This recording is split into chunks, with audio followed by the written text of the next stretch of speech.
Hello everyone, in this video I will show you how to use gradient color for lock screen clock in iPhone 17 Pro Max. So let's start the video. First of all, swipe down.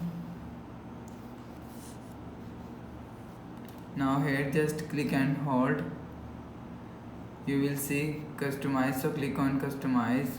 Now here click on, you will see, you will select any number of style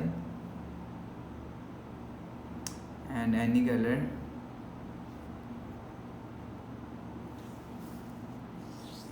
So click on done, go back, swipe down,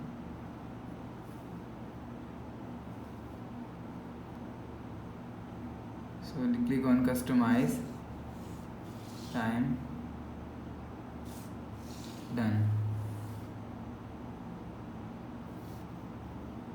You will see